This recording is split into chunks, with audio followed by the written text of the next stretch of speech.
विपत्ति में क्या करें, आज मैं ये बताने आई हूँ। जब अपने ऊपर कोई विपत्ति आ जाए तो उसमें हम क्या करें, विपत्ति में क्या करें, आपदा में क्या करें।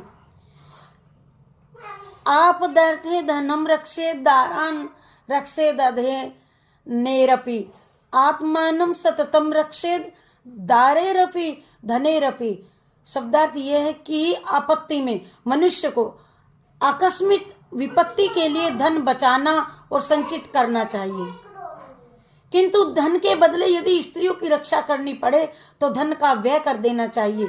चाणक्य कहते हैं कि व्यक्ति को अपनी रक्षा के लिए इन दोनों चीजों का भी बलिदान करना पड़े तो अपना बलिदान करने से कभी चूकना नहीं चाहिए।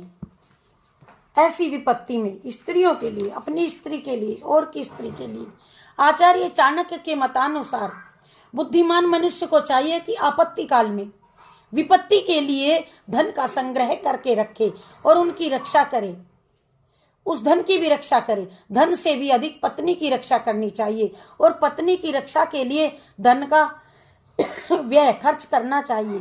खर्च करना पड़े तो निसंकोच उस धन को बरत लेना चाहिए और धन और स्त्री से भी अधिक अपनी रक्षा करनी चाहिए।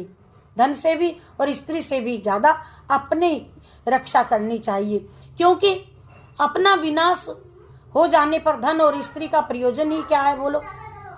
अरे कहा गया है कि कुल की रक्षा के लिए कुल को त्याग देना चाहिए,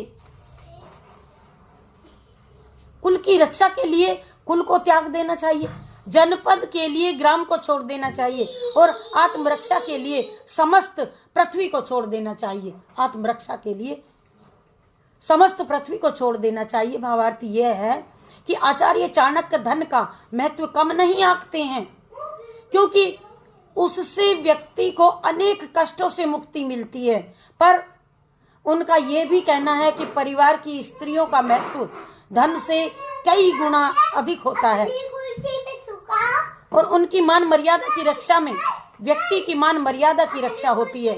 साथ ही व्यक्ति का अपना महत्व सबसे अधिक है। अपने ऊपर बात आ पड़े तो सब कुछ त्याग करके अपनी रक्षा करनी चाहिए। महत्ता ये है कि किसी भी व्यवस्था में अपनी स्वयं की रक्षा करना अत्यंत अति आवश्यक है। स्वयं की रक्षा करना अत्यंत आवश्यक है, इसलिए चाणक्य नीति में ये बताया है। तो हम आपसे बता रहे हैं कि विपत्ति में क्या करना चाहिए, क्या करें। ये श्लोक अपने से सही नहीं बोलेगा, फिर से बोलते हैं। आप दर्थे धनम रक्षेद दारान रक्षे दधे